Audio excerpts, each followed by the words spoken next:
Vamos começar devagarinho para esquentar a máquina. Eu deixei para de tarde, as coisas se encaminharam para de tarde, justamente um pouco daqueles slides que eu fiz lá, tá? Assim, digamos, umas lembranças sobre as articulações, como nós podemos ver, algumas maneiras de ver as articulações entre os estudos Foucaultianos e o pensamento, digamos, e o pensamento de Wittgenstein, o pensamento de Foucault e de Wittgenstein, e eu começo, né, com aquela leitura daquele pequeno excerto lá, de Wittgenstein. A representação panorâmica permite a compreensão, que consiste justamente em ver as conexões. Daí a importância de encontrar e inventar articulações intermediárias.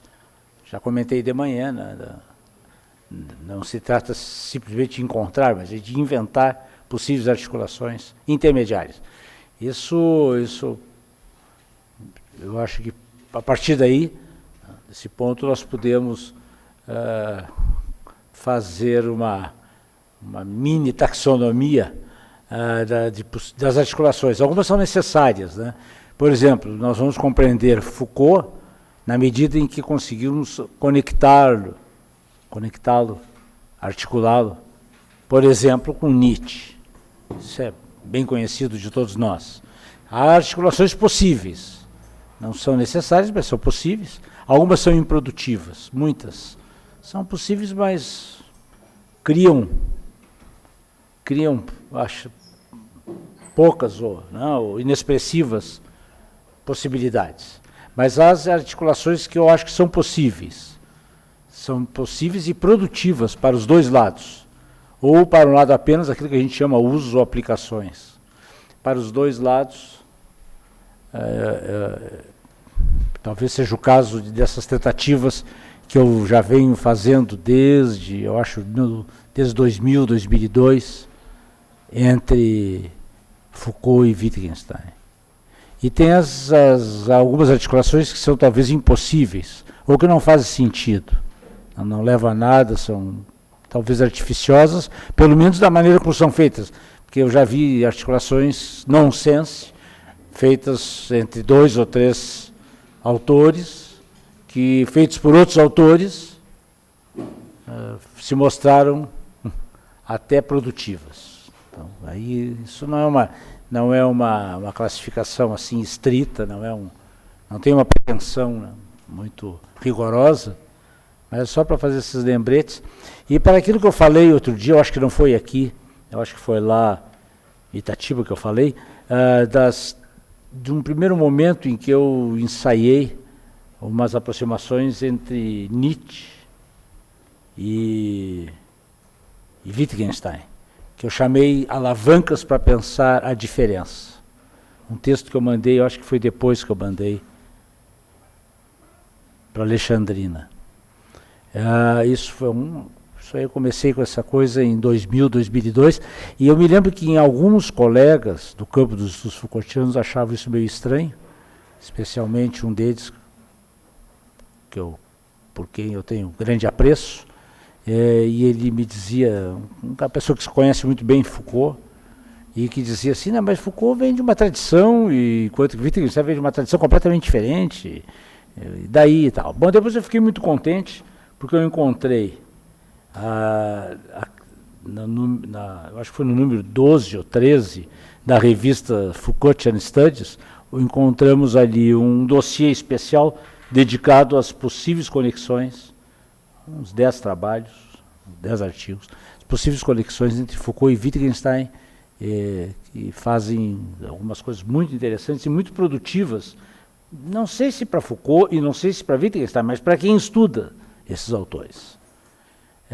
Depois, mais adiante, saiu daquela revista agora, já bem mais recentemente, Materiali Foucaultiani, o pessoal lá da Itália, né, eles fizeram também um dossiê fazendo uma leitura neopragmática de Foucault. Negócio muito legal. E depois eu encontrei um livro de 2012, encontrei o Frédéric Gros, eu estava lá em Paris no ano passado, uns dias lá, e o Frédéric Gros me deu um livro que ele organizou, ele e o Davidson, o Arnold Davidson, não o Donald, o Arnold Davidson, que é um Foucaultiano muito interessante,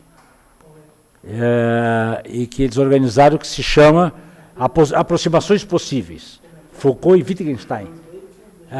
O Donald Davidson é o nosso amigo lá dos Delta Pragmatismo. Tá. E esse é o Arnold. Na verdade, é Arnold Davidson, mas ele é italiano. Essa manhã, assim. E uma pessoa muito simpática, muito elétrica, muito viva, muito colaborativa, foi uma pessoa muito interessante. E ele organizou junto com o Frédéric Gros chama-se Aproximações Possíveis. Eu deixei exatamente na minha pasta, que está aqui no estacionamento, no carro. Eu devia ter pegado, me esqueci. No carro da Alexandrina, que para passar para vocês é um livro muito interessante. Até mesmo a apresentação que eles fazem, o Davidson. Depois, da hora de sair, eu mostro. Tu vai pegar? Mas não, faz o seguinte, então, por favor, querida, tu não traz a minha pasta. Porque tu vai carregar peso e eu vou ter que carregar peso de volta. Então, tu abre a pasta, é um livro de capa branca, que está na parte bem de fora da pasta. Bom, parte de fora, a parte de fora. Tá. A gente faz um pequeno intervalinho, então, para quebrar a tradição, porque não fizemos até aqui. Vocês não deixaram. E é muito interessante, porque os caras fazem uma leitura de Wittgenstein que me agrada muito. E fazem uma leitura de Foucault que me agrada muito e mostram as aproximações. Tá certo. Um dia conversando com o Guilherme Castelo Branco, dizia ele, bom, até aí os dois são pós-metafísicos, tá? Mas é bem mais do que isso. São pós-metafísicos, mas é bem mais do que isso. Então eu fico muito contente porque umas tentativas de 10, 11 anos que eu tive não eram tão malucas. E essas tentativas foram muito iniciais, muito incipientes, quase ingênuas, eu lendo hoje. Mas eu acho que eles são muito interessantes para pensar a diferença, como pura diferença, digamos. Né? A diferença e o mundo é pura diferença, para usar uma expressão deles sempre, ou mais ou menos a partir deles. Justamente para detonar as metanarrativas da igualdade, da mesmidade, enfim, e da repetição. Então, essa articulação é muito legal. Essas articulações exigem, claro, que lembretes, né, domínio sobre o que está em jogo, entendimento cuidadoso das bases sobre as quais se assentam os conceitos em jogo. Isso eu costumo seguir um pouco assim para quando os alunos orientandos, enfim, que estão pesquisando, vamos ver Bauman e Foucault, de que estão falando, o que dá para usar de um e de outro ao mesmo tempo. Tal. Então, eu acho que exige também compreensão de que serão tão mais difíceis as articulações, tão mais difíceis as articulações, quanto maior for a distância epistemológica entre as partes envolvidas, a variação permanente sobre o que se ganha e o que se perde, sempre perguntando, né, o que eu estou ganhando com essas tentativas de ler Lazarato com os óculos de Foucault, né, sair dos estudos Foucaultianos para ler as propostas, por exemplo, da noopolítica de Lazarato, ou da biopolítica em Antônio Negri, no caso Agamben, que eu acho sempre tanto problemática a leitura de Agamben, da leitura que Agamben faz da biopolítica de Foucault. Depois eu descobri que o Nicolas Rose também acha, e o Rabinov também acha muito problemática essa leitura. Fiquei contente também. Eu não estava tão errado, mas enfim. Mas, afinal, o que se perde e o que se ganha com essas? Né, e até onde podemos articulá-los?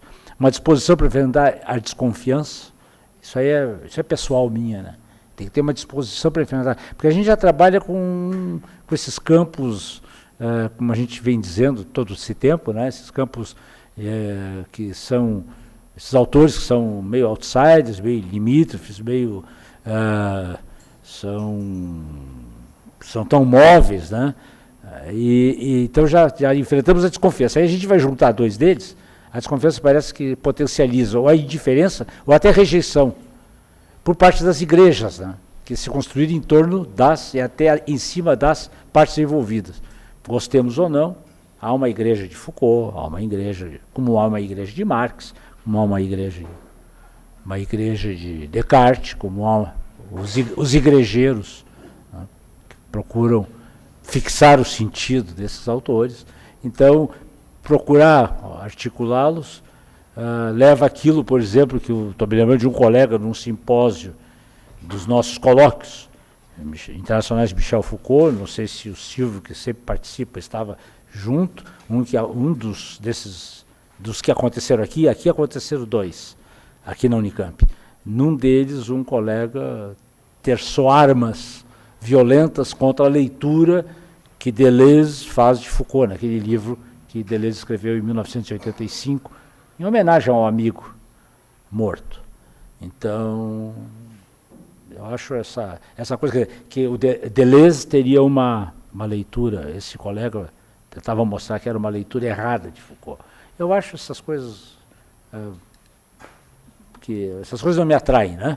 Então, construir uma igreja Foucaultiana para dizer quem pode falar em nome, ou quem pode ler e quem pode interpretar bem a obra do Careca. E as tradições, né, sempre difícil ter possível taxonomia. Aí eu peguei, está lá Franca D'Agostini, que antes a gente queria se lembrar do nome dela, né, naquele livro Analíticos e Continentais.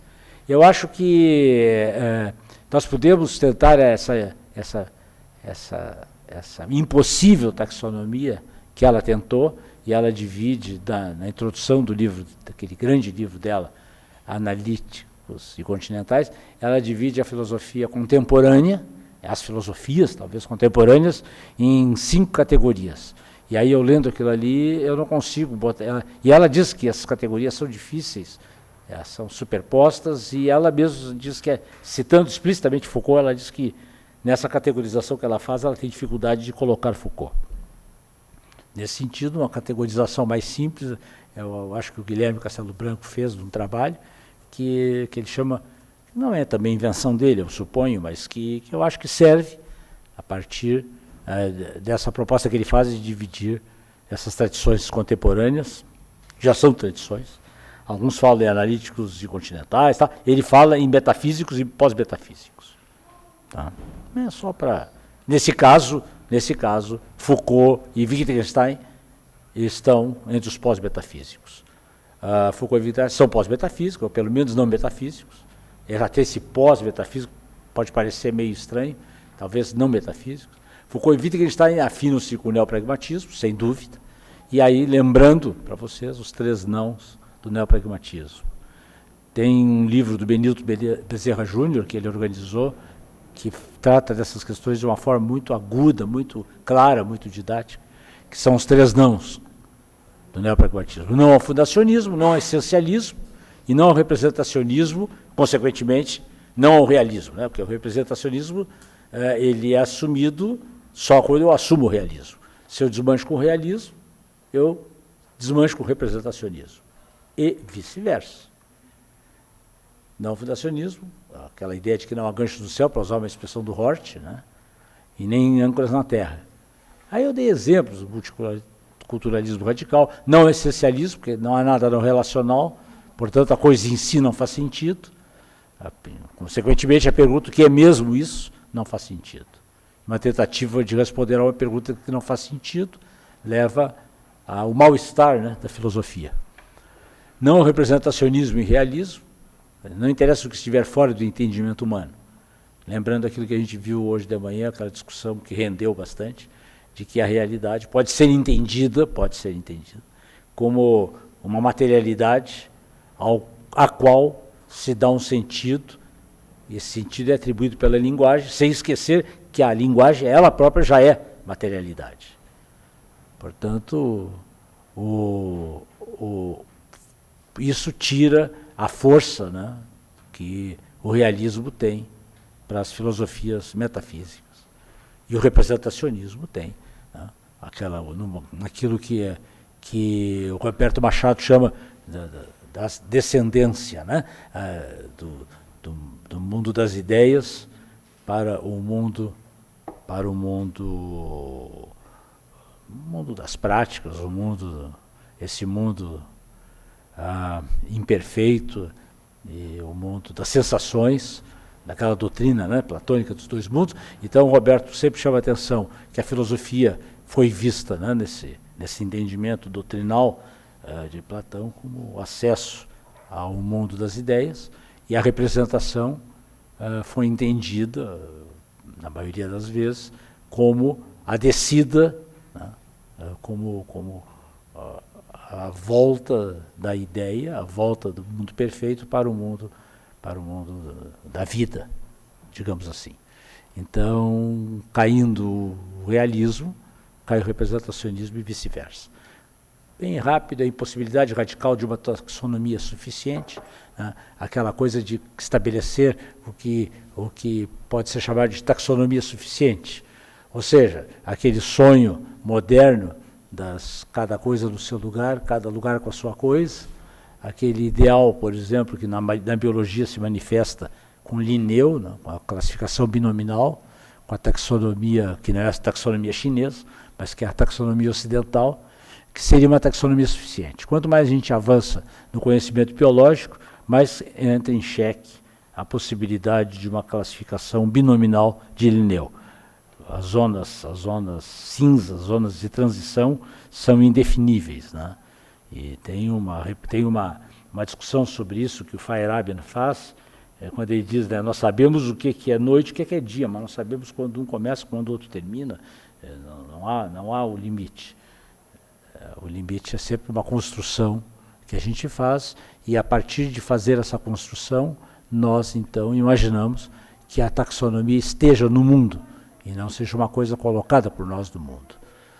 Essa coisa do pensamento taxonômico tem um pequeno ensaio naquele livro Interpretação e Superinterpretação, de Umberto Eco e com outros, enfim, mas centrado em torno da superinterpretação de Eco e a sua posição contra a superinterpretação, que ele vai atribuir à nossa tradição grega, talvez mais helenista do que grega,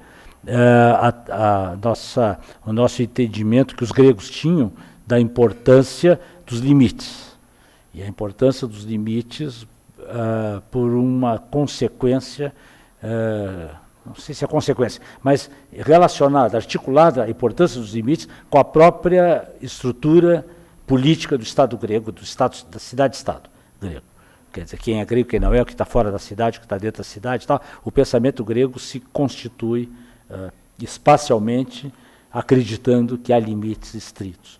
E aí o Umberto Eco é muito interessante, que ele vai dizer que uma geometria, como foi a geometria grega, teve como condição de possibilidade, entre outras coisas, mas talvez principalmente, esse entendimento espacial dos limites, esse entendimento político dos limites da cidade-estado. Então, eu acho muito legal traçar essas... Claro que não tem nada, trabalho de Eco não tem nada a ver com uma genealogia, mas serve para a gente pensar, né, a impossibilidade, no fundo, na raiz, de uma taxonomia que dê conta por si mesma. Uma taxonomia que estivesse desde sempre aí. O fato de não conseguirmos construir uma taxonomia suficiente, estrita, abrangente e inequívoca, não decorre de uma suposta incapacidade ou limitação humana, mas sim da combinação entre a crença no essencialismo e a crença na existência de uma ordem naturalmente hierarquizada. Quer dizer, o problema não está na impossibilidade da taxonomia suficiente. O problema está em acreditarmos que seria possível uma taxonomia suficiente. Assim, qualquer taxonomia é sempre uma construção, enquanto tal é sempre contingente e atravessada por imposições de sentido. E aí, aquela frase super conhecida, né, de Foucault, que a verdade é deste mundo. E com isso ele faz aquilo que o Jorge Larossa disse lá no início da década de 90, faz a profanação, da pedagogia, faz uma pedagogia profana. Nos abre a possibilidade de construirmos uma pedagogia profana a partir da noção de que a verdade é deste mundo. O que contraria as próprias raízes genealógicas, né, uma história genealógica da pedagogia, como nós vimos ontem, né, inspirada, essas raízes fincadas nesse entendimento da combinação medieval primitiva entre o neoplatonismo e as tradições, a grande tradição judaica do Gênesis. Então, pensar numa educação que não seja sagrada, que não seja uma representação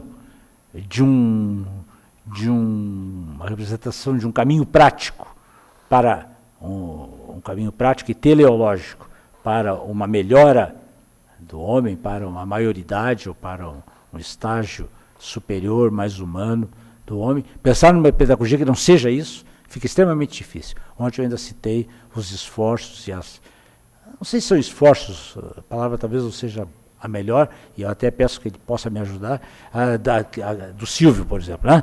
O professor Silvio Galo, eu citei, comentei, isso quando fala em pedagogia menor, quando fala dessas possibilidades que eu acho que são profanas, sim, né? São dessacralizantes da pedagogia.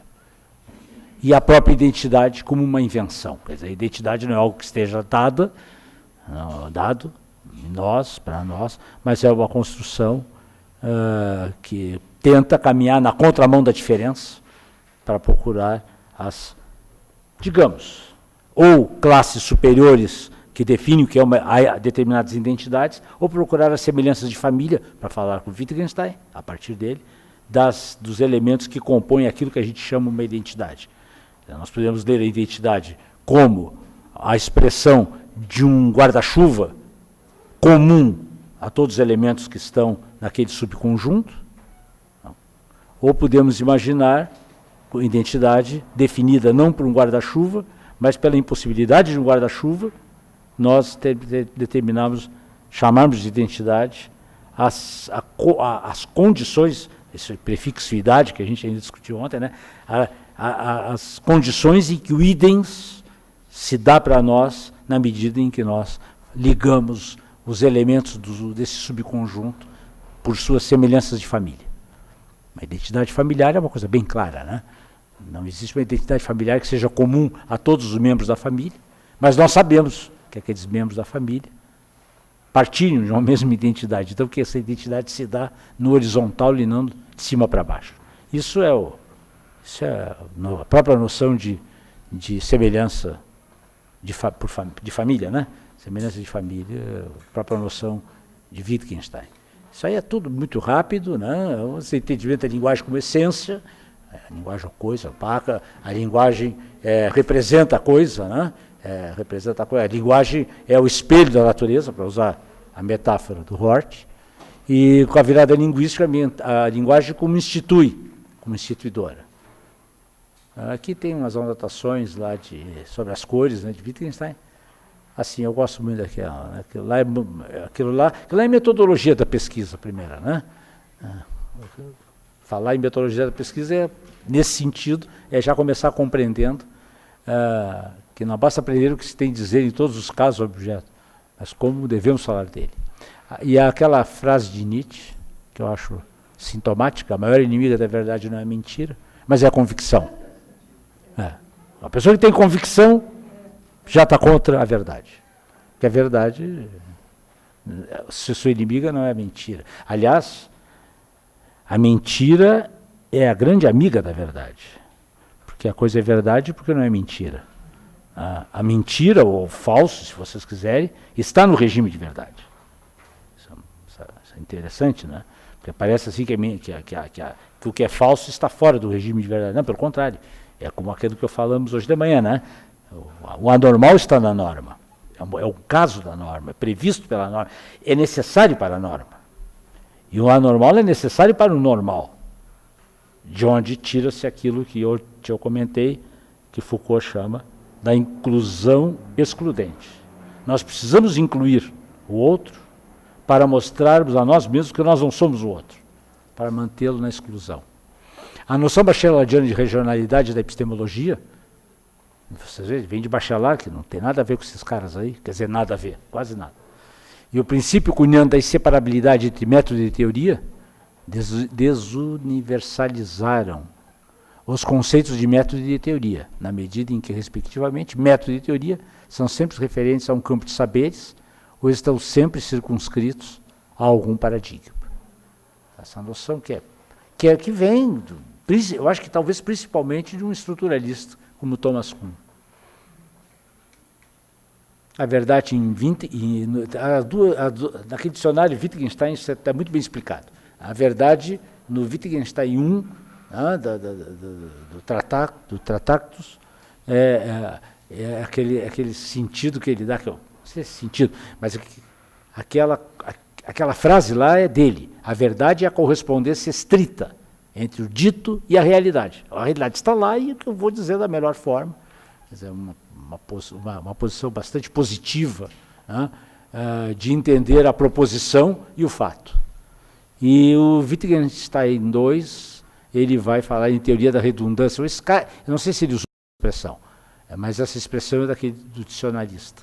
Teoria da redundância. Essa frase é dele. Verdadeiro e falso é o que os homens dizem que são. Verdadeiro e falso. Somente um pensamento existe. Somente em pensamento existe o correto e o incorreto. E é, portanto, na expressão de pensamentos. E a expressão dos pensamentos, a linguagem, é comum aos homens.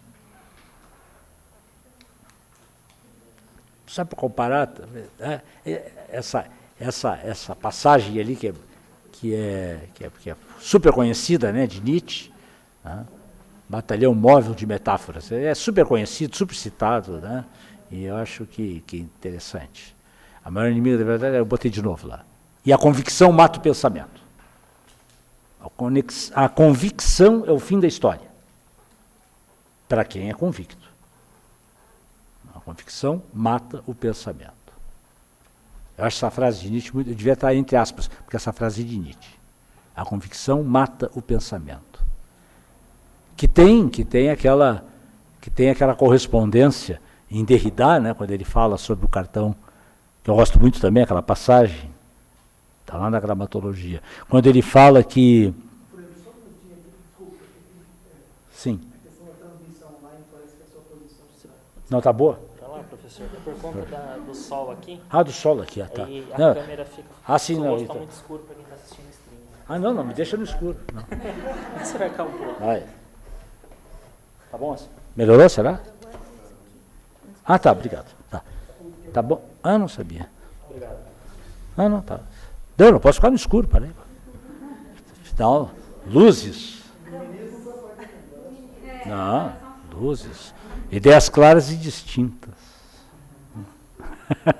O velho René. Tá bom, vamos lá. Assim, tem uma certa correspondência com aquela coisa lá da gramatologia em Derrida, né? Que ele explica que numa conferência que ele estava dando, e que falam sobre o fim da história, e não falam sobre o fim da história, falam sobre a coisa em si, qual é um pensamento tipicamente ontológico, né, da coisa em si e tal. E ele diz, olha, o dia que eu souber o que é a coisa em si desse cartão de identidade da Universidade de Oxford, ele estava em Oxford dando uma conferência. O dia que eu souber isso aqui, que alguém disser o que é mesmo esse objeto, que eu chamo de cartão de identidade de Oxford, será o fim da história, não haverá mais nada a dizer. Ou seja, isso, claro, em termos de Derrida não faz sentido nenhum, em termos desses autores não faz sentido nenhum. O dia que eu tiver a convicção do que é mesmo alguma coisa, seja lá o que for, terminou o pensamento. É a morte. Não. A verdade em Foucault, aquela frase, e aí eu entendo por verdade, diz ele, o conjunto de procedimentos que permitem pronunciar a cada instante e a cada um enunciados que serão considerados como verdadeiros. Vejam que é propositadamente tautológico esse conceito dele, né? O cachorro morde o rabo, mas é isso mesmo que ele ia mostrar. Não há absolutamente uma instância suprema. Não há um tribunal dos tribunais, não há um gancho do céu, vai dizer Hort.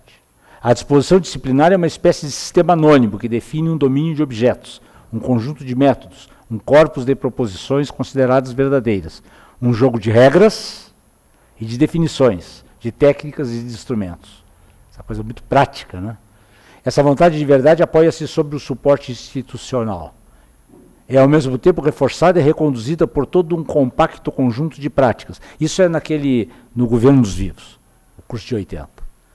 Como a pedagogia, é claro, né, de prática, como a pedagogia, é claro, como o sistema de livros, de edição das bibliotecas, como as sociedades de sábios outrora, os laboratórios hoje. Mas ela é também reconduzida mais profundamente, sem dúvida, pelo modo como o saber é aplicado em uma sociedade, como é valorizado, distribuído, repartido e, de certo modo, atribuído. Eu acho que eu quero fazer uma correção. Esse conteúdo está todo muito claro ao longo do curso, o Governo dos Vivos, o curso de 80. Mas eu acho que essa citação aí é da ordem do discurso. Eu acho que eu tirei de lá. Eu teria que depois conferir. Isso não é um detalhe técnico, mas está sintonizado com outras passagens do próprio Foucault. A verdade em Foucault, e aí leva ao conceito de regime de verdade, cada sociedade tem seu próprio regime de verdade, sua política geral de verdade. E um regime de verdade é função dos, ou funciona a partir dos, tipos de discursos que ela aceita e faz funcionar como verdadeiros, mecanismos e instâncias que permitem separar o falso e o verdadeiro, procedimentos que são valorizados para produzir a verdade, estatutos atribuídos aos enunciadores da verdade. Quem fala? E aquele curso, de novo, frisando, o Governo dos Vivos, o Governo dos Vivos, eu disse ainda há pouco Governo dos Homens, não, o Governo dos Vivos é um curso dedicado todo o tempo a problematizar isso, essa questão a qual ele volta depois em 83, no curso de 83 e no curso de 84.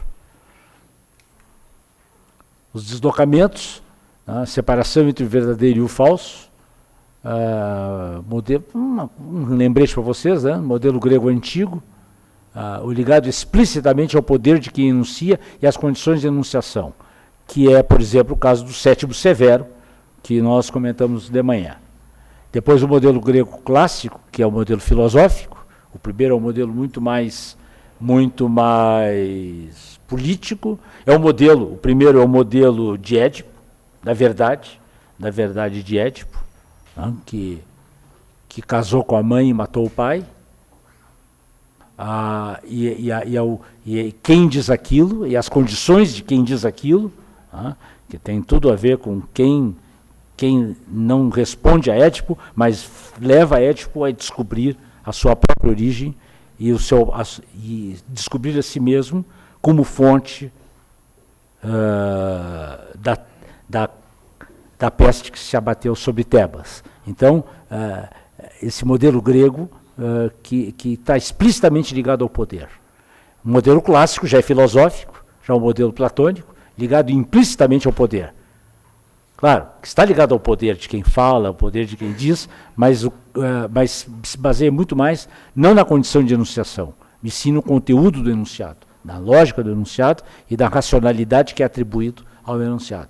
Agora, não esqueçamos, como a gente comentou ainda no almoço, que mesmo nesse modelo clássico filosófico, e mesmo no modelo moderno ligado pretensamente à razão, há uma, não sei se é contaminação, mas há um papel muito importante daquele que enuncia e das condições da enunciação, que é uma questão com a qual vai se envolver profundamente Foucault, desde a história da loucura. A verdade mascara por si mesma, por ser tida como verdade, a vontade de poder que a fez surgir como verdade. A verdade, ela mesma, exclui sua própria origem arbitrária, apagando seu caráter construído. A vontade de verdade é um sistema de exclusão, claro.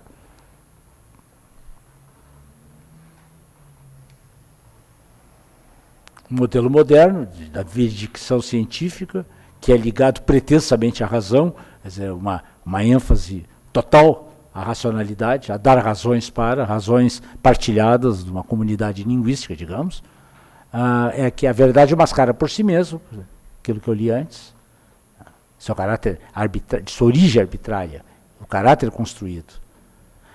A gente poderia talvez escrever apagando sua natureza construída, mas aí evitando a palavra natureza para evitar confusões, né? Porque não há uma natureza construída, há um caráter construído. A natureza tem que deixar sempre de fora para não nos contaminarmos com a ideia de que é algo natural. A vontade de verdade é um sistema de exclusão, a verdade se apoia sobre suporte, isso aí é bem conhecido, né? Práticas pedagógicas, instituições, sistemas de edição e publicação, isso é da ordem do discurso. Bibliotecas, laboratórios, associações técnicas, científicas e religiosas. E não se trata de libertar isso é muito interessante, não se trata de libertar a verdade de todo o regime de poder, o que seria uma quimera, porque a verdade e o poder são imanentes, mas de separar o poder da verdade das formas de hegemonia. Então, vocês vejam que essa última frase está absolutamente na contramão, por exemplo, da teoria crítica. Não dá para combinar, de maneira nenhuma, por exemplo, um Adorno ou um Althusser com essa última frase. Não dá. Não cabe, não casa. Porque num determinado regime de entendimentos, num determinado regime de verdade, quanto mais verdade for, mais livre nós estaremos do poder. Quanto mais verdadeiro for o nosso saber, nosso acesso à verdade, quanto mais verdadeiramente verdadeira for a nossa verdade, menos poder nós estaremos menos sujeitos a poderes outros, que é exatamente, não o contrário, mas exatamente algo que não casa, porque é uma quimera, porque é uma imanência, uma relação imanente entre verdade e poder. Aqui só um lembrete, claro, você sabe, rigor é diferente de exatidão e rigor é diferente de rigidez. Né? Nós podemos ser rigorosos, mas não tem nada a ver com exatidão e nem com rigidez. Materialidade é diferente de realidade, aquilo que nós já vimos hoje nas discussões. Sim, essa primeira frase é para o pessoal que trabalha com estudos culturais. Uma imensidão de textos no campo dos estudos culturais para dar uma saliência, para dar uma ênfase à importância da linguagem, diz que todo sentido é dado pela linguagem e bota um ponto final. Sim, mas dito desse jeito, e depois conforme vai se usar a partir dessa enunciação, fica-se com a impressão que estamos no mundo das ideias, que não há uma materialidade imanente, que não só a própria linguagem tem a sua materialidade, mas que há uma materialidade imanente que ressoa na linguagem, que ressoa com a linguagem. Então, não existe uma linguagem por si mesma, que estaria fora. Eu quero dizer, então, que a realidade não se reduz à linguagem. Ela também é função, para usar uma expressão, talvez, de um conceito tanto ligado à matemática, mas ela também é uma função de uma materialidade que não existe como tal, enquanto a ela não for dado um sentido.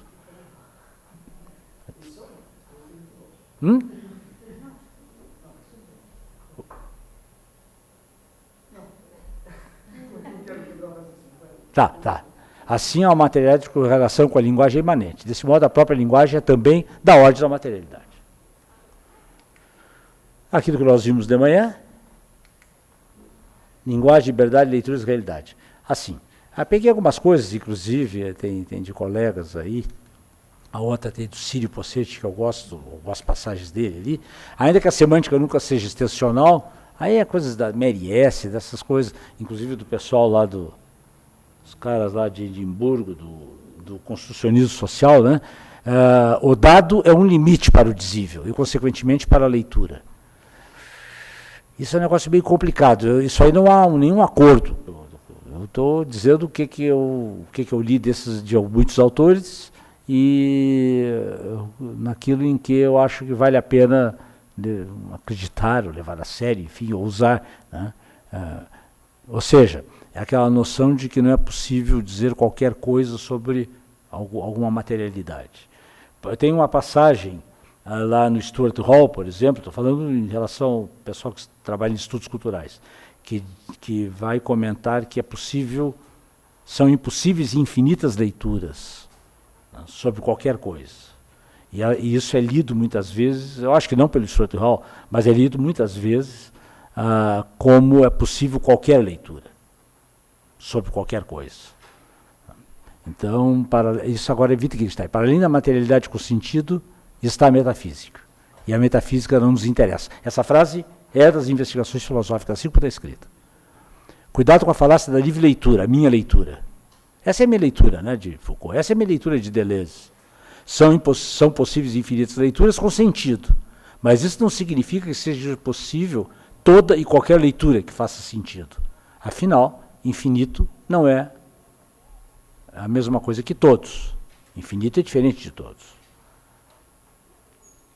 A leitura não dispensa a língua em que é pronunciado, obviamente. A leitura monumental é mais importante ser Foucault e produtiva do que a leitura documental, sem que uma exclua a outra. Não, eu só vou fazer uma leitura monumental desse material, dessa legislação e tal, mas para fazer uma leitura monumental, para vê-la na sua superfície de contato com uma episteme, ou dentro de um regime de verdade de uma época, para fazer a leitura monumental, é preciso antes passar por uma leitura documental, pela leitura documental que não vai buscar a lógica interna, ou a coerência interna do texto, mas que vai, pelo menos, descobrir o que está escrito ali, do que se trata aquelas coisas.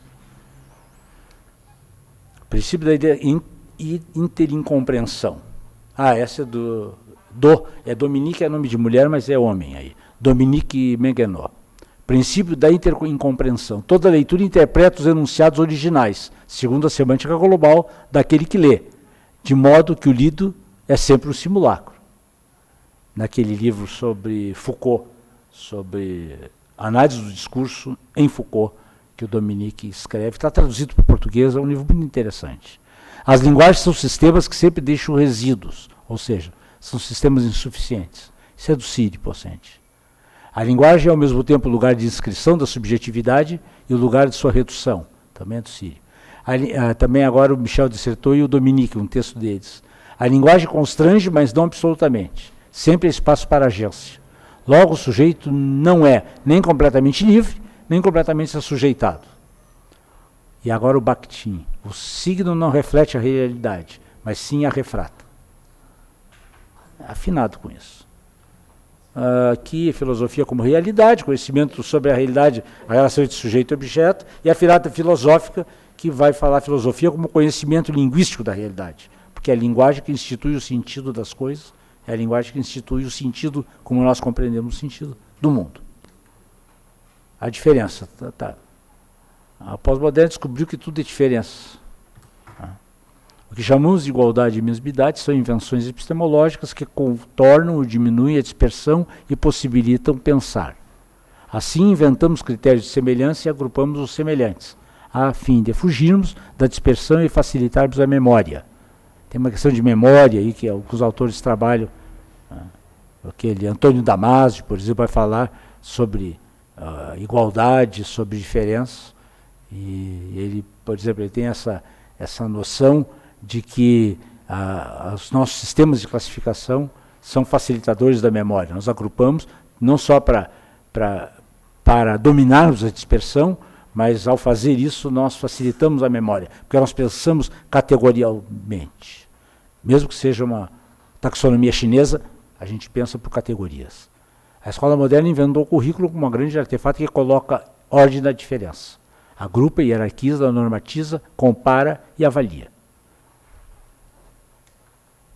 A diversidade é o nome ou atributo que se dá para uma realidade em que tudo se mostra como diferença. A questão de diversidade e diferença, né? Por exemplo, os estudos surdos, É muito importante essa distinção, a diferença e a diversidade. É muito importante fazer essa distinção para eles. Para a modernidade, a diversidade é um ruído que atrapalha o ideal de pureza. Esse é o Bauman, né? Essa ideia de Bauman. A diversidade se manifesta como curiosidade, exotismo e carnavalização. Nós carnavalizamos a diversidade. E para o pós-moderno, a diversidade é a manifestação de uma materialidade que é pura diferença. E aí eu chego por essas, assim, muito rapidamente, para aquilo que eu tenho chamado paradoxo da escola contemporânea. Um modelo escolar que foi montado como promotor da mesma idade, em que o diferente é o problema. A escola moderna como a grande conformadora, se vocês quiserem, né, a partir de Vigiar e Punir, a partir The Wall, né, do Pink Floyd, o modelo escolar como promotor da mesmidade. E hoje, ou seja, o ideal da homogeneidade, que é uma homogeneidade com diferença, homogeneidade em classes, não somos todos iguais na escola moderna. Há classes sociais que se refletem, divisões sociais que se refletem na própria organização da escola. Mas dentro daquela classe, dentro daquela categoria, seja escola de pobres, escola de trabalhadores, escola das elites, tal, se busca a homogeneidade. Num mundo, numa episteme que assume a radicalidade da diferença, em que a mesmidade é o problema. Portanto, uma escola que foi pensada num ideal de homogeneidade e uma escola que está funcionando num ideal da heterogeneidade, o que leva à tensão essencial da educação. A expressão tensão essencial eu copiei de um livro, na verdade, de um capítulo do livro, mas de um livro do Thomas Kuhn, A Tensão Essencial, que é essa tensão em que ele vai trabalhar, né, o problema da ciência normal, da ciência revolucionária. Então, não tem nada a ver com ciência normal nem revolucionária, mas eu copiei dele essa noção de tensão, que é uma tensão que está na essência do funcionamento, né, que aqui eu escrevi dessa forma. Na escola moderna, a tensão decorre. Na escola moderna, essa escola, até algumas décadas atrás, pensada daquela forma, funcionando daquela forma, uma escola nitidamente disciplinar, a tensão decorre da dominação verticalizada, em nome do contrato social. As crianças têm que se submeter a normas, a regras, a disciplinas que são verticais de cima para baixo, em nome de um contrato, que é a forma que essas crianças terão de entrar no jogo da sociedade, do jogo de uma sociedade democrática, de uma sociedade governamentalizada. A inclusão é conformadora, quer dizer, o cara é incluído para tomar a forma daqueles que já estão lá, mesmo que feito em nome do humanismo. A inclusão nivela e homogeneiza em estratos diferentes, promovendo aquilo que eles dizem que promoviam, a fusão cultural. Não estou dizendo que promova, estou dizendo que eles diziam que promoviam. O ideal é esse. Numa escola contemporânea, a tensão decorre das lutas entre grupos que querem marcar suas diferenças. Uma escola que acontece atravessada por tribos, comunidades, etc. A inclusão é a garantia de um espaço de trocas. Ela é pensada assim, que garanta a manutenção da diversidade, sem promover a fusão cultural. Essa é uma boa parte dos discursos inclusivos. Não dizem, pelo menos dizem, que não querem formar uma cultura única, mas querem preservar as culturas das suas próprias identidades culturais. Bom, isso terminou. Só assim um passeio muito rápido, muito, para dar tempo para a gente conversar várias outras coisas e ir encaminhando para os finalmente desses 2 dias. E eu vi, né, estou sabendo, né, que o Miguel tem coisas para falar, então gostaria de escutar. Como é que é? A questão. Ele falou para você colocar o slide da materialidade, é isso? Eu até copiei aqui. Não, porque eu acho assim, que tem 2 coisas assim que dá a pensar, nessas aproximações, né, e afastamentos entre Foucault, Wittgenstein, Nietzsche e tal, por um lado, que você fez, e depois os desdobramentos, assim, em termos de pensar a questão da educação contemporânea, pedagogia, né, acho que tem Sim. 2 coisas aí.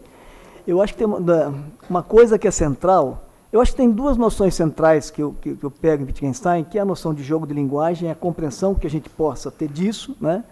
E uma outra questão que é fundamental, que é a questão das semelhanças de família, de família. né, dessa noção, que eu acho que ela quebra de vez toda a perspectiva de estruturalismo, de análises estruturais, porque é a noção fundamental para você pensar, claro, né? Claro. Não existe mais um invariante que se manifeste em todas as transformações de um mesmo jogo, e, enfim, né?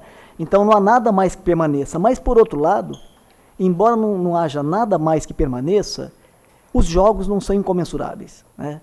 E a possibilidade de diálogo permanece. Então, acho que essa riqueza, né, da noção de semelhança e família, que ao mesmo tempo em que ela não prega o invariante, não existe mais o invariante, né, também não, mas há a possibilidade de continuar a conversa e de perceber semelhanças, né?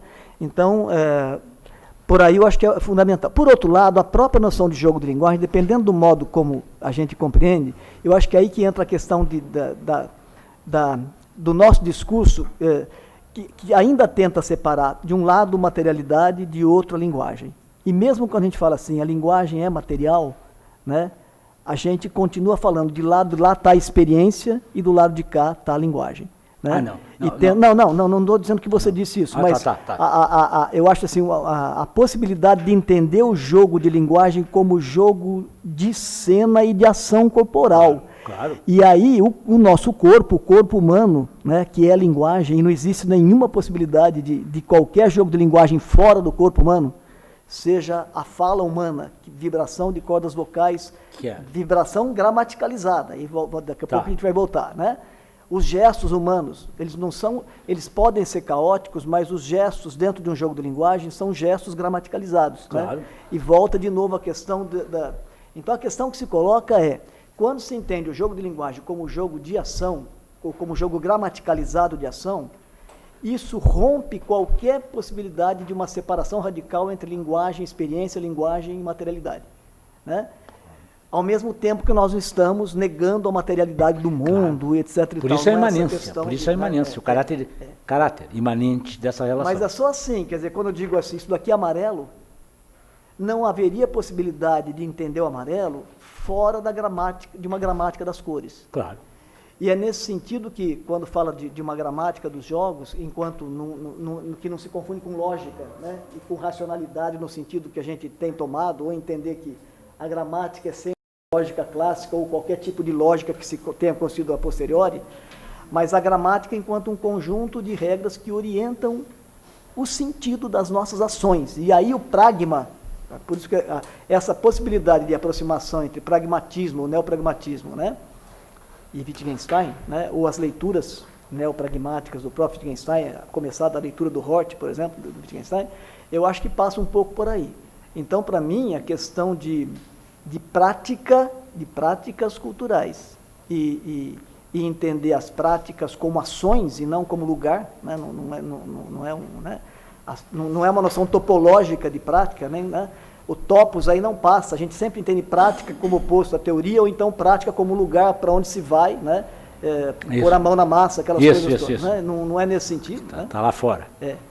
Então, as práticas culturais, nesse sentido de falar uma língua é uma prática cultural, claro, né? Claro. Não tem como, né? É uma prática gramaticalizada, e é tão corporal e tão material, né, quanto qualquer... Quer dizer, é isso que é a condição para a gente poder falar, se a gente quiser falar assim, de uma materialidade posta que não foi produzida pelos seres humanos. Né? Essa folha está aqui, nós a produzimos. Né? Eu posso dizer a folha é amarela, dentro de uma gramática das cores, que também é um jogo cultural, uma prática cultural de falar uma língua, etc. e tal. Como eu posso falar, o mar é azul, o mar não é uma produção humana. Mas a questão da materialidade aí, ninguém está negando essa materialidade do mundo, mas a possibilidade, a linguagem na vida da linguística, ela é vista como a condição para a significação.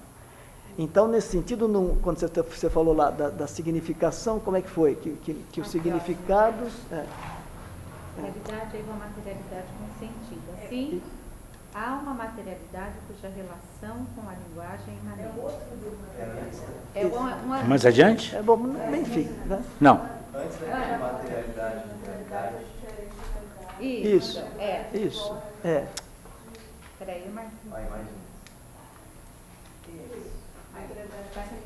Bom, mas enfim, essa questão que eu acho que está posta, que é uma compreensão fundamental para a gente poder, inclusive, pensar os desdobramentos no campo da educação e outro qualquer. Primeiro, entender o jogo de linguagem como jogo de cena, como jogo de ação corporal e, portanto, a materialidade, mas materialidade gramaticalizada, no sentido de gramática, no sentido wittgensteiniano, de regras que orientam as ações humanas. Certo. Então, falar uma língua não é vibrar as cordas vocais ao acaso, De qualquer jeito. mas é vibrar as cordas vocais de acordo com as regras de um jogo que eu nem sei muito bem quais são. Sim, que já estavam desde E nós muito podemos próximo. aprender esse jogo sem entender essas regras. Claro.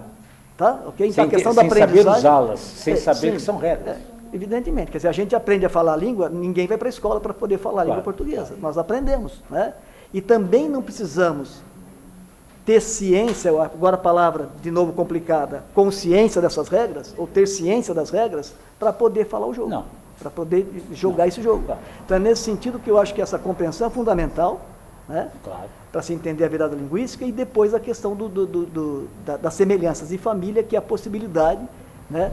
Quer dizer, a significação é sempre possível mobilizar um mesmo objeto, mudando a gramática do jogo e, portanto, mudando a significação. Né? Então, a significação não é algo que está impresso, né, no objeto, na materialidade, mas a significação se constitui à medida em que a gente mobiliza os objetos de acordo com propósitos humanos, com alguns propósitos dentro do de jogo. uma tradição que nós aprendemos, enfim.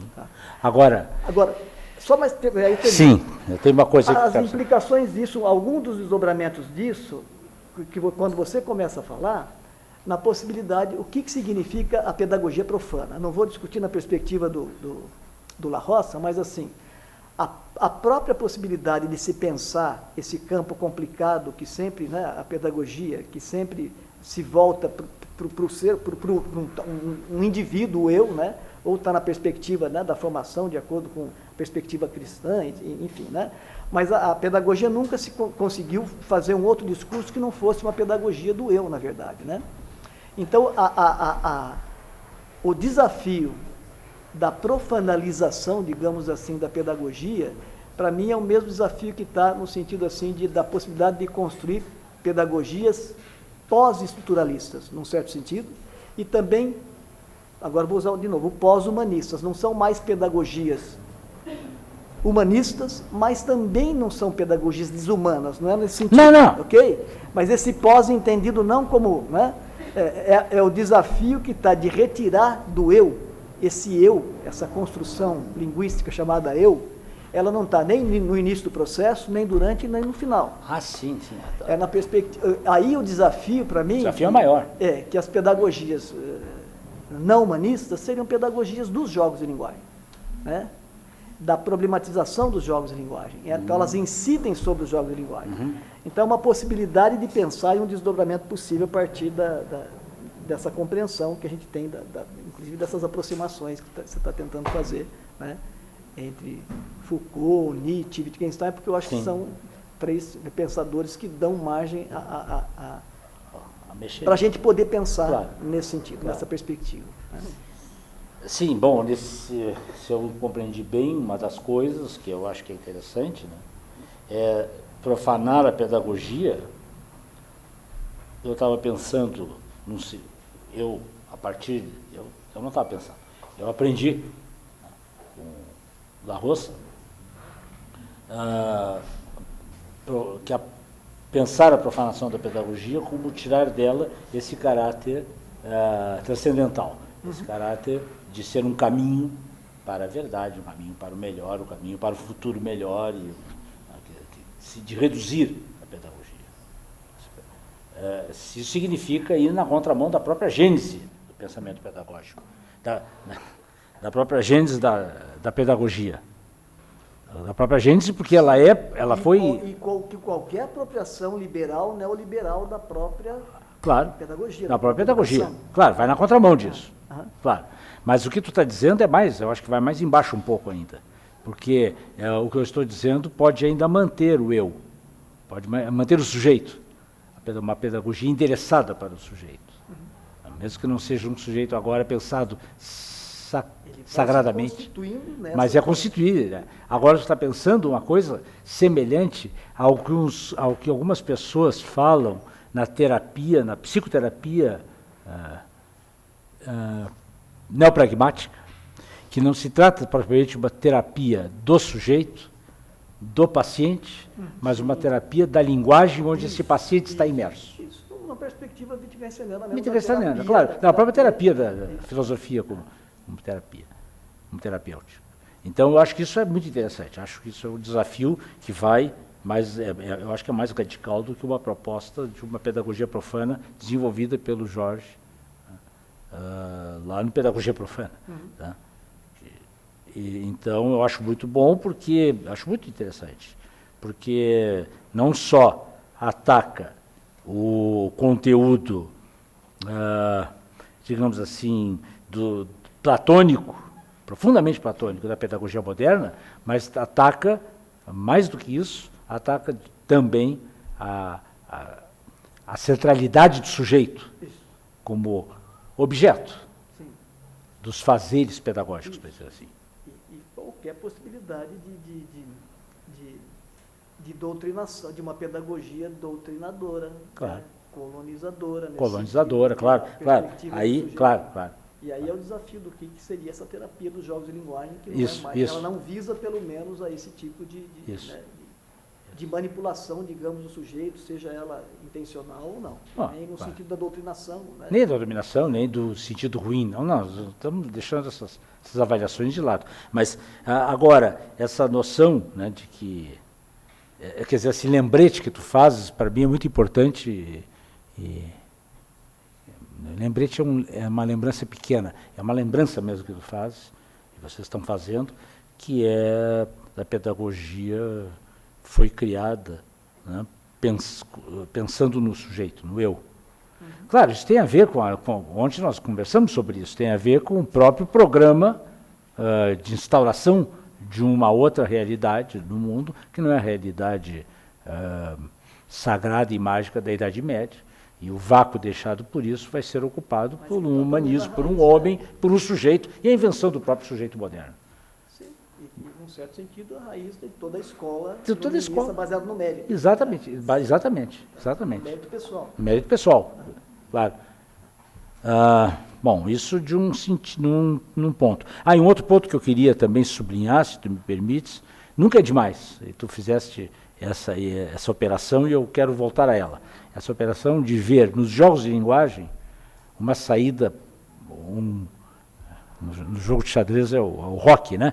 É uma saída estratégica maravilhosa, né? De trocar a posição das peças e se livrar do grande problema das classes, da categorização, do grande problema que embarcam, por exemplo, os estruturalistas, os que embarcaram, com tudo de bom que teve estruturalismo, mas que embarcaram na medida em que se abandona a ideia da possibilidade de uma taxonomia abrangente, includente e, digamos assim, que levaria a uma fixação, que é um ideal da modernidade, que se manifesta das ciências chamadas naturais, se manifesta nas ciências humanas, e que se manifesta no sonho da teoria do tudo, como nós vimos ontem.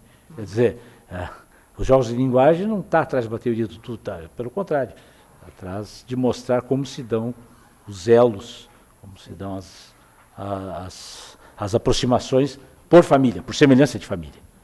Isso é muito legal. Eu acho nunca é demais chamar a atenção que isso muda completamente o quadro. Muda, inclusive, só Muda, permitir vai. mais uma coisa. Essa questão de uma escola essa relação mesmo de teoria prática e entender, rompe com todo o essencialismo, inclusive de uma escola baseada na formação conceitual, né?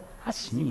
Pedagogia de conceitos, claro. Mesmo na matemática, que talvez fosse o discurso mais rígido possível nesse sentido, né? Mas não existe mais um conceito de número, né? Claro. Que a gente imagina que a criança, o aluno vai dominar na escola e depois vai voltar para o mundo e aplicar esse conceito. Não existe mais. Não existe isso. Os números são...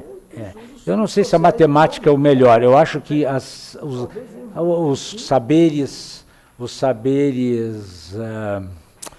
tem até um nome, os saberes mais nominalistas, a matemática é menos nominalista. Eu acho que uma química ou com uma biologia não tem. Eu conseguiria ensinar biologia e ensinar química só pela nomenclatura, só pelos conceitos, só pela definição do que é o que é, e fazer, por exemplo, a física também, né? O Ausubel,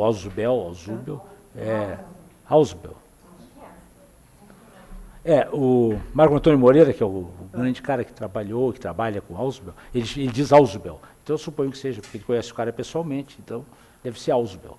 Mas alguns dizem Ausubel. Bom, mas enfim, o Ausubel é talvez o melhor exemplo, né, da crença de um edifício conceitual e que a gente aprenda por aí. A gente aprenda por aí. Quem leu Kuhn, quem leu bem Kuhn, eu acho que na atenção essencial, e leu Kuhn na estrutura, vai ver que ele vai exatamente na contramão. Ele mostra que os caras podem estar pensando que estão ensinando ciências assim, mas eles estão ensinando ciências por ostensão, que é outra coisa completamente diferente. E a ostensão tem a ver com semelhança de família, quer dizer, isso é um pato. Aí a criança vê uma galinha. Na verdade, ele faz cisnes e patos. Na zoologia filosófica, cisnes e patos é porque existe uma zoologia filosófica, né? A coruja de Minerva, tudo. Mas o do Kuhn é o pato e o cisne. Isso é pato, isso é pato, isso é pato. Aí a criança vê o cisne, isso é cisne. Não, a criança diz, isso é um pato. Aí o pai diz, não, isso é um cisne. Ela não aprende o que é cisne e o que é pato por conceito, ou por distinção categorial. Ela aprende por semelhanças de família, porque ela vê nadando, um pescoço, sei o que, ela diz, é pato. Não, que é um objeto dito pela gramática, e volta de novo. Sim, então, toda sim. a questão volta, e essa gramática do jogo não é a estrutura, no sentido dos estruturalistas. Não. Também não é a lógica, no sentido dos matemáticos. Também não é. Né? Então, eu até estava brincando que elas vão dar um mini curso, então, mas essa discussão que eu queria fazer, porque, no fundo, é entender melhor essa conexão, ou até, né, afastamento entre o que significa a gramática de um jogo e o sentido, porque o sentido é dado pela gramática.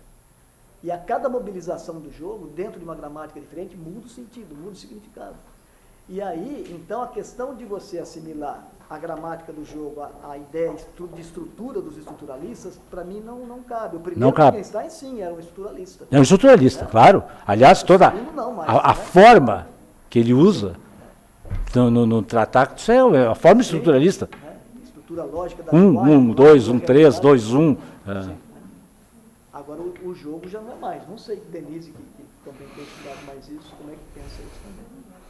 Eu ia falar numa expressão que ia conduzir para um lugar que eu não gostaria que conduzisse, mas, quando falas em gramática, tal, seria algo que não é nem a lógica e que também não é não são as relações lógicas do estruturalismo, tal. E eu me lembrei da gramática, e me lembrei da gramática, né, e da gramática profunda, mas aí eu tenho... que bom. Eu tenho medo...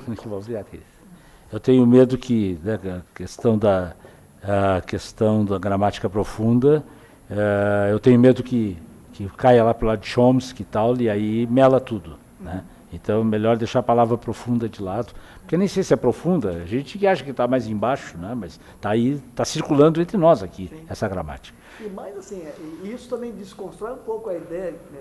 Não, mas isso pode ser matemática, mas você pega o artista pintando um quadro, ele está dentro de uma gramática também. A questão não separa mais a sensibilidade de um lado, né?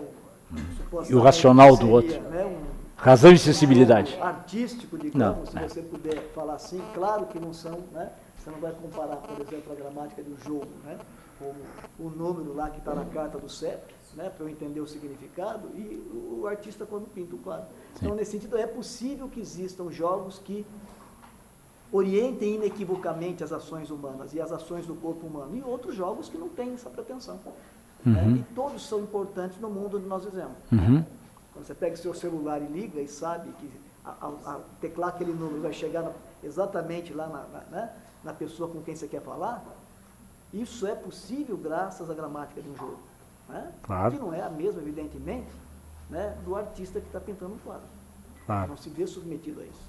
Então, acho que é nesse sentido.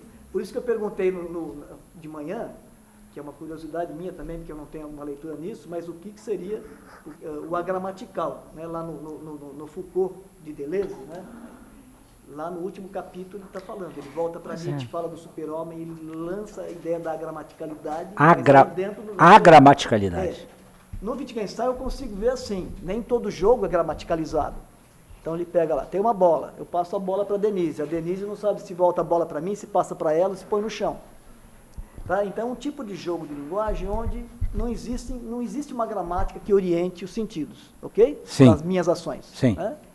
É o agramatical, embora o Wittgenstein não tenha usado uma expressão como essa, né? É um jogo, digamos assim, que não tem uma gramática que oriente as ações, ok? Agora, eu não sei no caso do Deleuze como que se usa não esse sei. termo do agramatical. Para te falar a verdade, eu não tenho a mínima ideia. Vou ter que olhar lá. É no último capítulo do Dias do Me Foucault. parece que sim. Sim. Eu cheguei- Não sei, tem gente aqui que lê isso, que sabe isso. O Silvio está quietinho ali, eu já estava querendo também ver se ele não podia nos salvar aqui nisso. Sim, porque essa leitura é do Deleuze, né? Então, deve ter alguma coisa para dizer.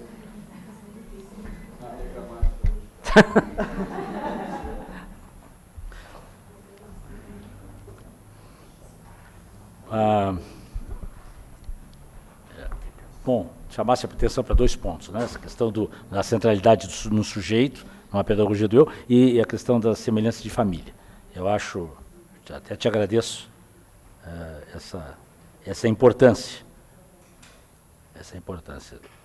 Que é uma coisa, essa noção de semelhança de família é uma coisa parece tão evidente por si mesmo, que é curioso que as pessoas não tenham pensado antes do próprio Wittgenstein nesse recurso, né, de aproximar as coisas não por categorias, mas por semelhanças de família, não por supracategorias, mas por semelhanças de família, para mostrar que aquilo que a gente chama de supracategoria é uma construção secundária a aproximações por semelhança.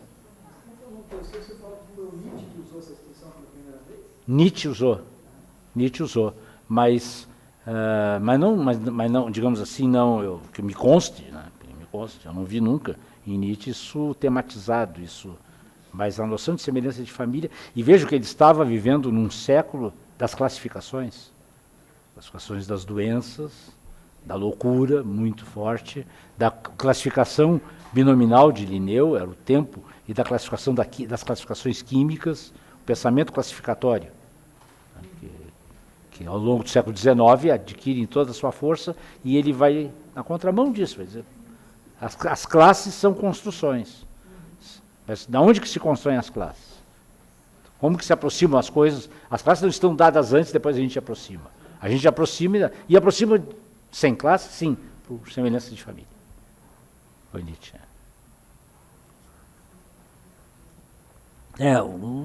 O Nietzsche tinha um pensamento fora do tempo, né? Totalmente fora do tempo. Totalmente extemporâneo e intempestivo, para usar a palavra que ele mesmo usou, mais ou menos essa, porque é do alemão. Com isso, o que mais que ficou ali? Não. Sem esquecer nunca, né, a relação de imanência, ou seja, claro, não há sentidos que não seja material, e a própria linguagem, isso tem que reforçar sempre, né? Ela se dá materialmente, a linguagem se dá não simplesmente numa materialidade, mas com a materialidade, isso que eu estou fazendo, tudo isso é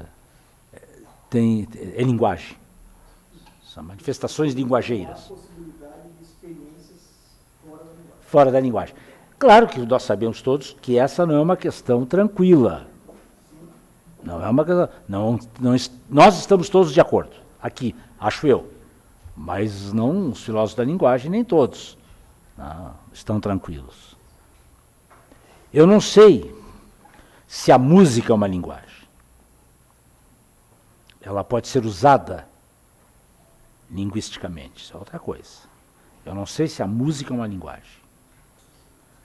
Se ela for uma linguagem, eu não sei se há pensamento musical e o que tem que ver. Desculpa. Se nem o pensamento se dá pela experiência, se dá pela linguagem, como que a música não? Porque é uma experiência. Não sei. Eu realmente não sei. Quando entra no campo da música, eu não sei. Porque ela é performática, ela tem um sentido que não é o mesmo, não, mas tem um sentido a música que não é o mesmo. Eu sinto e não é o mesmo que tem. Isso é a Mas eu acho que nós temos que simplificar um pouco a coisa e não falar que a música que tu escutas, por exemplo, seja Wagner, ou seja Michel Teló, e eu também. Não, a gente tem que fazer uma teoria que se aplique a todo e qualquer caso. Não adianta fazer que se aplique a Chopin e Wagner. Tem que ver se vai funcionar com o Sula Miranda também. Então, Sula Miranda é uma pessoa que teve grande sucesso na indústria musical ligada a rodoviários.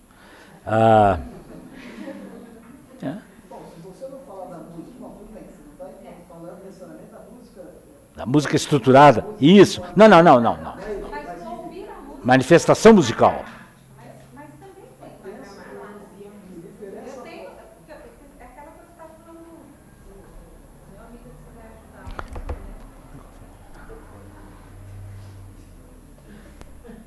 Não, então, é que eu estava falando ontem do Samuel, né? Que você tem que ajudar ele a ter um gosto musical, porque você tem que aprender a gramática. Está sendo gravado, hein? Ah, mas tudo bem, o Samuel sabe que eu acho isso dele, agora todo mundo vai saber, tá certo. Mas você precisa aprender uma gramática musical para ouvir, para se envolver na música. Você não vai assistir uma ópera e vai achar maravilhoso se você não tiver um certo, se você não conseguir atribuir um certo sentido àquilo. O teu exemplo não é bom, porque tu pega logo a ópera que tem também poética junto, tem poema, tem letra, é muito complicado, já é muito complexo. Eu penso assim numa peça musical, estou pensando assim em algo como Canção Sem Palavras, por exemplo. Tá? Um conjunto de músicas lá de Mendelssohn. Pega o Chopin. Não é necessário. Pega uma coisa bem rudimentar. Se você pensar num instrumento, tocar um instrumento, qualquer que seja, por mais primitivo que seja o instrumento, esse instrumento ele é produzido com base nas regras do jogo. Não tem como. A voz humana, que poderia ser vista como que diferença faz entre falar uma língua e cantar, né? Ou mesmo que seja no sentido de produzir sons, né? E combinação de sons, né? Segundo as regras de uma gramática, né? Isso caracterizaria uma linguagem. Isso, não há possibilidade, né? É claro que não há possibilidade. Não tem sentido voltar nas origens, mas à medida em que você pega uma criança articulando sons sem sentido, né? Antes de falar só, ela começa a fazer sons. Diz o Lévi-Strauss que a criança é capaz de fazer todos os sons possíveis, né? Até aprender. Que aprender uma língua é desaprender. Claro, lógico. Um conjunto de sons possíveis. Sem dúvida. Exatamente. Com as suas cordas vocais. Né? Então, é restritivo. A aprendizagem de uma língua materna é restritivo. Isso. Então significa o quê? Que você disciplinarizou o seu corpo. Ok? Falar uma língua, nessa perspectiva, cordas vocais, é vibrar cordas vocais, falando no sentido mais material possível. Claro. Então, nesse sentido, aprender uma língua é desaprender a produzir sons, certos sons que você era capaz de fazer, ok? E nesse sentido, você está sendo orientado pelas regras de um jogo, ainda que você nem tenha ciência disso. Não, tem importância. É que, na verdade, e a música é a mesma coisa. Né? Então, mas por isso que eu acho é muito mais conveniente não falar em linguagens. Entende? É comum. A matemática é uma linguagem, não é a física é uma linguagem, não sei quem é uma linguagem. Eu acho que isso estraga tudo, entende? Porque a gente tem manifestações de uma coisa chamada linguagem. As línguas são manifestações dessa coisa chamada linguagem, que conforma o sujeito, que constitui o sujeito, etc. Não é? Quer dizer, que eu já estou falando já numa perspectiva mais lacaniana. Mas a linguagem, não é, ela não deveria ser confundida com as línguas. Não, claro. Não, mas não. Não é? Eu acho que não. Universal linguagem. Não tem. E nós não Pro podemos segundo pegar Wittgenstein não tem mais Não isso. tem isso. Não tem, Segundo não é Wittgenstein, possível. Ou não seja, tem a língua, como tinha em Saussure, a língua de um lado e os usos da língua do outro. do outro. Não, Não. tem mais isso. não, mas não é o que ela está dizendo. Ela está dizendo. Não é isso que ela disse. É que você falou de línguas. Bom, e linguagem, não sei. Bom, mas tudo bem. Não, mas a linguagem é inapreensível. Isso é Wittgenstein. Ou seja, de dentro dela nós não podemos falar Sim. o que ela é. Esse ponto, isso é legal.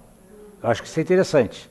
Porque isso entra no paradoxo, né, do bootstrap, do cara querer se suspender no ar pelos próprios cordões do sapato. No sistema DOS Windows é querer apagar o Windows de dentro do Windows. Tu não consegue.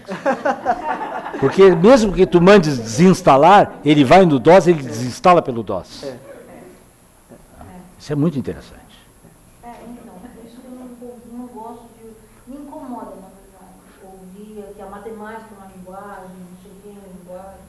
Mas aí numa outra perspectiva que as pessoas falam, né? A linguagem matemática no sentido de uma outra tipo de linguagem de um outro, criada artificialmente para de É, uso específico. como de se a uma linguagem comunidade, estivesse lá, eu pego pedaços dela e especializo para tratar disso, para tratar daquilo.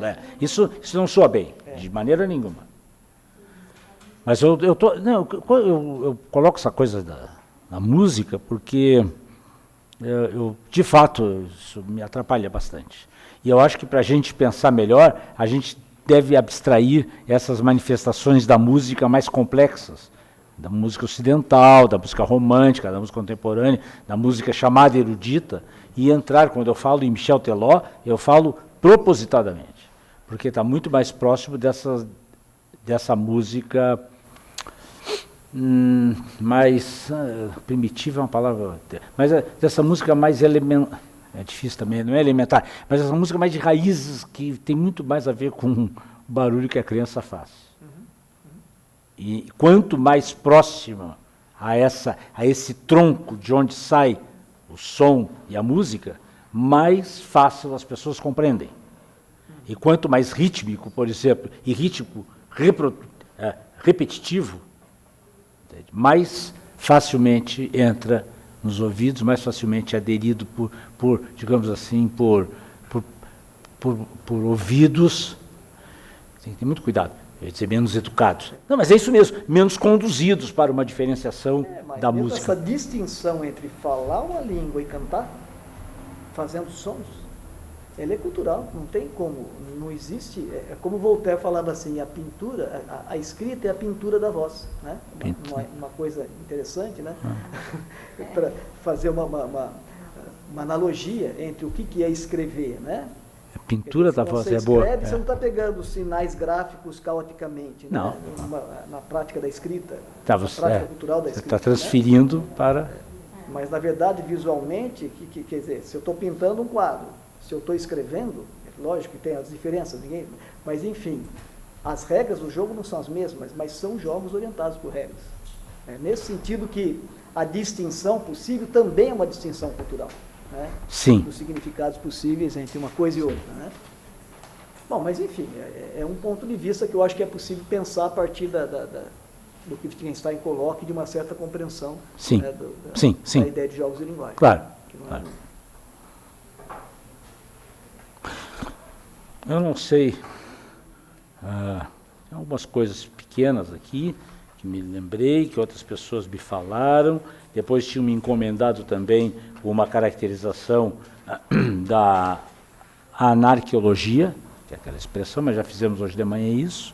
Eu acho que ficou legal, acho que ficou assim, pelo menos não dissemos o que é, mas caracterizamos como Foucault entende, como ele trabalha esse sentido. Não, quer dizer, não é, a anarqueologia não é um não ao arquivo, mas tem a ver com isso também, porque a própria noção de arquivo em Foucault é uma noção que tem que ver com a arqueos, do grego, daquele conjunto acima de tudo, né? Acima do aliás, da arqueologia, a própria arqueologia, né? O estudo do que vem está antes e acima. Está acima porque está antes de nós. como se fosse um desenrolar da coisa. Então, eu acho que ficou legal essa discussão que nós falamos sobre método, sobre teoria e teorização, um pouco do que a gente... Algumas coisas que eu acho que eu vou acabar me esquecendo, claro, quando terminar aqui eu já vou começar a me lembrar de várias coisas e de várias saídas para coisas que vocês colocaram ou para que eu mesmo me coloquei. Mas é assim mesmo, né? É assim mesmo. Não sei se são 20 para as 4, a gente tinha combinado em terminar, eu acho que 4, 5 horas, mas é cedo, se vocês quiserem eu fico mais, eu não tenho problema nenhum. De qualquer maneira, eu só vou viajar às 10 da noite. Então, me usem naquilo que eu souber, né, puder fazer.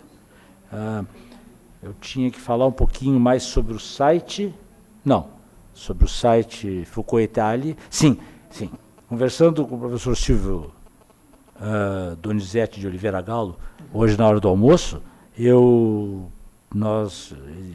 não me convenceu, mas eu estava a fim de ser convencido e ele concordou comigo, de colocar uma pequena área lá no site chamada Italy, a área do Ali, porque Foucault e Italy, então tem Foucault e Italy, mas tem uma coluna vai ser Ali, que vão ser outras coisas, ou os outros, que não são nem necessariamente do campo dos estudos Foucaultianos. Então já tem um site de uma colega nossa que eu vou colocar ali, que não tem a ver, com o campo dos estudos Foucaultianos. Vou colocar outras coisas que podem ser de interesse para vocês, mas que mostra, né, que esse site está em fase de feitura, né? E eu, com isso, estou estimulando vocês a fazerem o que muitos têm feito, de me mandarem mensagem, me dando sugestões, fazendo críticas, mandando materiais para postar ali, para eu colocar, dissertações, teses, trabalhos. Não vou colocar, está decidido, coisas que comprometam os direitos autorais, porque eu não estou afim aí de entrar num processo aí de direitos autorais, que isso aí está cada vez mais perigoso, mais difícil. Mesmo que eu pratique as minhas formas de pirataria, uma coisa é fazer isso diretamente, corpo a corpo, né? Outra coisa é fazer no ciberespaço, enfim.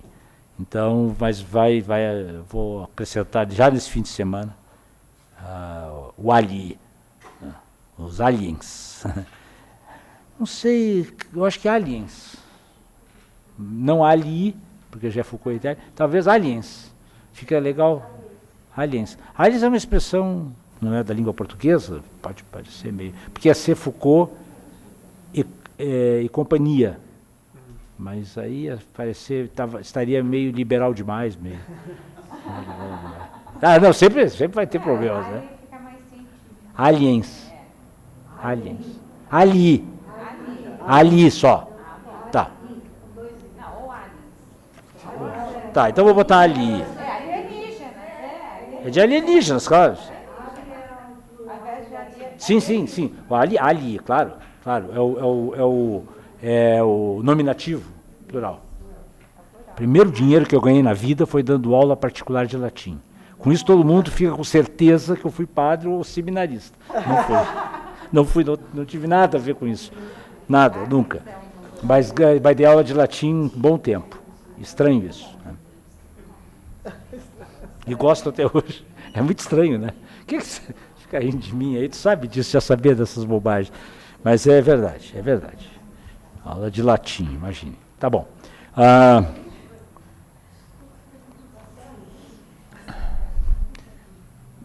Deixei alguma coisa a mais? Não.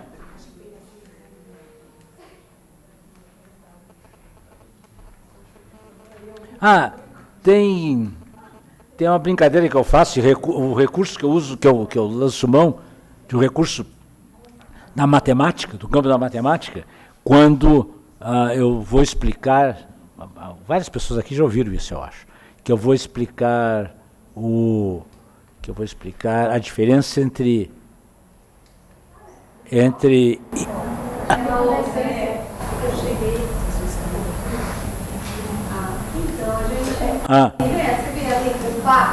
entrei bem mencionado que estava com esses slides, e aí depois... mas é antes da virada linguística. Isso é hoje. Depois vem a da linguística. Então, mas a linguagem, entender como essência, não sei, para mim é entender como transparente. Opaca é entender que sempre tem algo que pode ser discutido. Mas Opaca, não sei.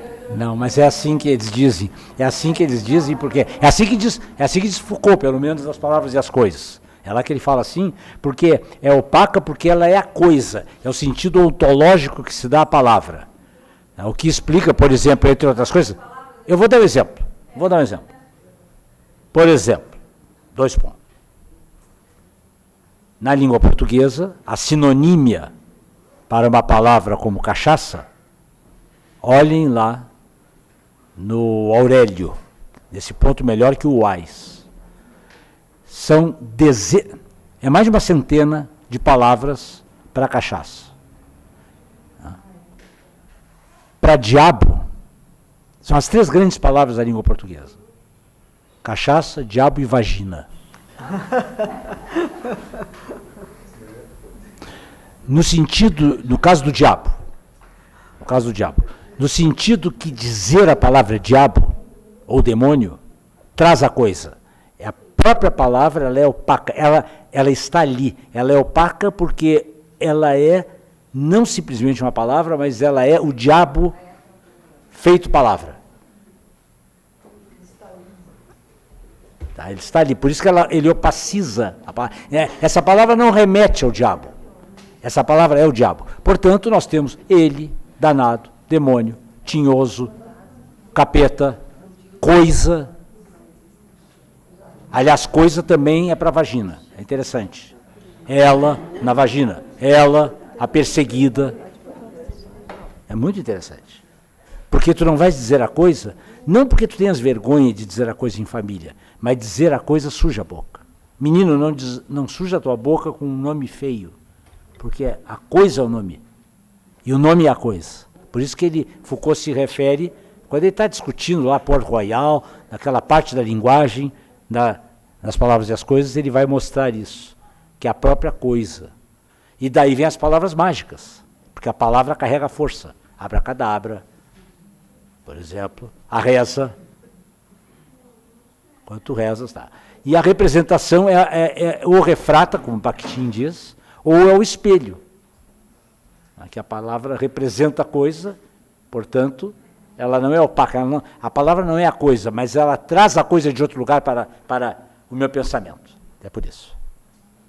Tá? Que é o segundo entendimento. Aquilo que da lógica da espectralidade. Exatamente. Ela remete. Ela não refrata nem reflete. Ela remete. É um jogo que é como se fossem uns links associativos. Isso. Por rastreamento e não por espelhamento do nosso Isso. Certo. Agora, uma palavra como Oxalá, Tomara, etc., faz parte da primeira. Faz parte de uma crença que nós todos temos e que alguns têm mais profundamente, mais permanentemente ao longo da sua vida e que nós vamos perdendo, mas ao falar nós fazemos a coisa acontecer ou trazemos a própria coisa. É por isso, por exemplo, que um mormon jamais poderá dizer fora da área interna do templo, não é do templo mormon, da área interna do templo, onde só eles entram, só os mormons entram, no lugar da reza, eles não podem dizer a palavra God. E eles inventaram a palavra Gosh, que os gringos usam, Gosh.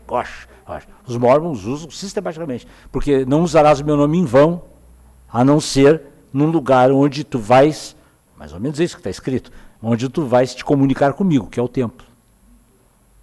Porque eu sou a palavra. É muito legal isso, porque eu sou a palavra, eu sou a vida, eu sou a centralidade desde a filosofia, mas também desde a tradição hebraica. A tradição hebraica antiga, que vê na palavra a própria coisa. Por isso opaco. Ele chama de opaco. Ela não remete para algum lugar, ela não liga com algum lugar. Não é ela que me liga com Deus, ela é Deus. É muito interessante. Essas sinonímias, essa riqueza sinonímica popular para essas... Né? Eu dei aqui o exemplo da cachaça. A cachaça é muito interessante. É muito. A branca, ela, branquinha, danada, marvada, malvada. Tem várias formas de se referir a cá. Né? Coisa ruim é o demônio, né? Coisa ruim. O coisa também, é muito legal, o coisa. Enquanto que a coisa é a vagina, a coisa. E o coisa. E que tem ligação entre si, né? Vejo que quanto que é interessante uma mesma palavra coisa para se referir a um caráter demoníaco, a genitália feminina, tal. Visto como mágica e demoníaca. Naquele livro, A História da Vagina, que é um livro que foi traduzido para o português, um livro muito interessante, não me lembro agora o nome do autor, mas é um livrão que às vezes a gente encontra em lojas de porno sex, porno shop, não sei o quê, que não tem nada de porno. É um livro muito interessante, é um livro francês que os caras traduziram, é um livro muito interessante, eu comprei, chama-se A História da V. É da V, né, mano? Depois lá dentro, bem miudinho, tem da vagina. Mas faz uma exploração muito legal de como muitas culturas fazem uma descrição pelas bordas, comem pelas bordas o objeto. Né? Fazem uma descrição que tem a ver com aquilo que não é mais mendigo, né? Não é mais surdo, mas tem a ver até mesmo com politicamente correto. Porque usar a palavra errada, na sua dureza, ela já existe para isso, é visto como uma depreciação do objeto referido. Aí não é propriamente só que seja coisa, não é opaco, é uma combinação entre, não vai dizer surdo. Claro, as saídas linguísticas disso são muito interessantes, você sabe, né? Eu digo surdinho, que aí eu dou uma aliviada. Para pior, mas eu dou uma aliviada, surdinho e tal. Então, bom, essa coisa do politicamente correto dá pano para manga demais com essas coisas aí. Mas enfim, não vamos por aí. Eu acho que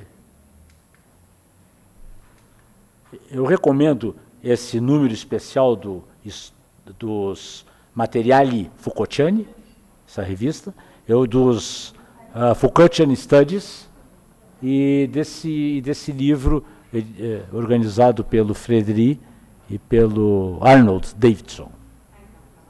Tá lá, depois eu pego, mostro, a gente vai tomar um café, vocês pegam a referência, é muito legal, é muito interessante. Bom, nenhum desses trabalhos que eu tenha lido faz uma relação disso com a educação. Então, é um campo também aberto, eu acho que é um futuro legal de se mexer. O que mais que possa me ocorrer? Sempre vai me ocorrer alguma coisa que eu não falei.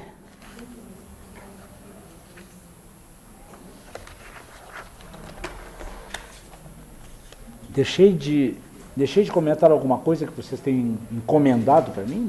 Não. Acho que não. São 4 horas, quase 4 horas. De minha parte, eu agradeço demais essa paciência numa sexta-feira ensolarada. Agradeço a presença de vocês, o carinho.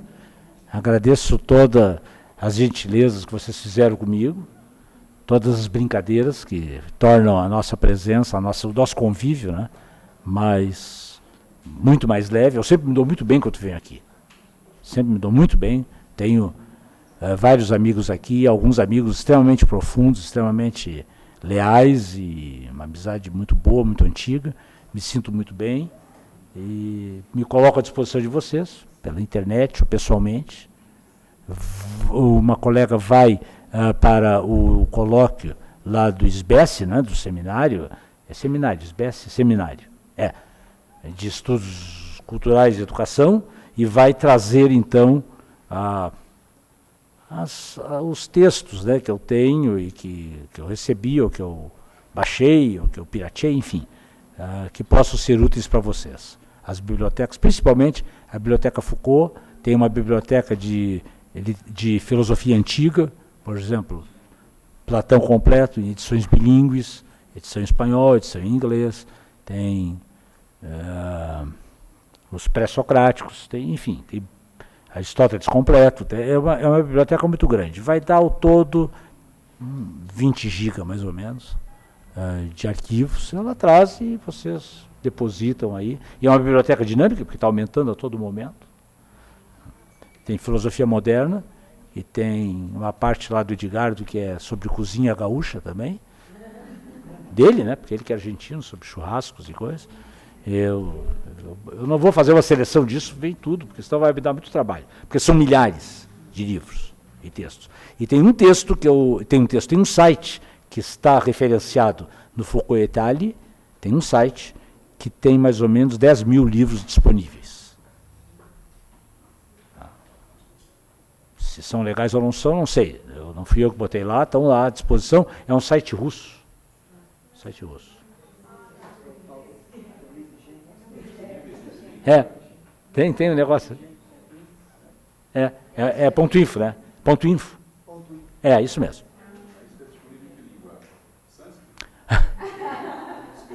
Tem português, tem inglês, tem espanhol. Tem espanhol, tem... não tem nada... Não tem nenhum russo que eu tenha visto lá.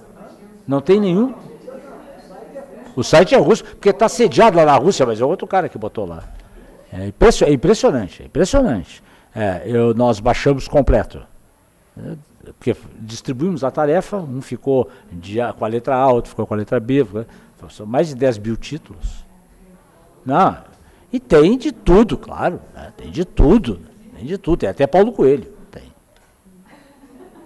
Depois o cara, porque isso não ocupa espaço, não é como na casa da gente de papel, né? Papel não dá para fazer isso, mas não ocupa espaço.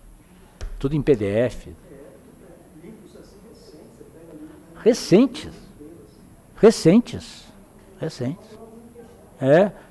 Tem lá fundamentalismo em educação, tem Foucault em educação, tem Deleuze em educação, e tem... Sim, os teus livros, e o meu também.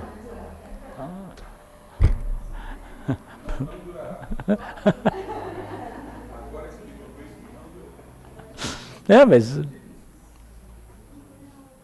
Tá bem? Pronto? Muito obrigado, então, uma boa tarde, bom retorno para todos e até a próxima vista. Freud, a gente agradece muito a sua presença, foram 2 dias muito proveitosos, tá? A sua disponibilidade em vir aqui conversar com a gente. Então é isso, esperamos que em outras oportunidades você também esteja aqui para continuar a conversa, tá bom? Muito obrigado aí pela participação.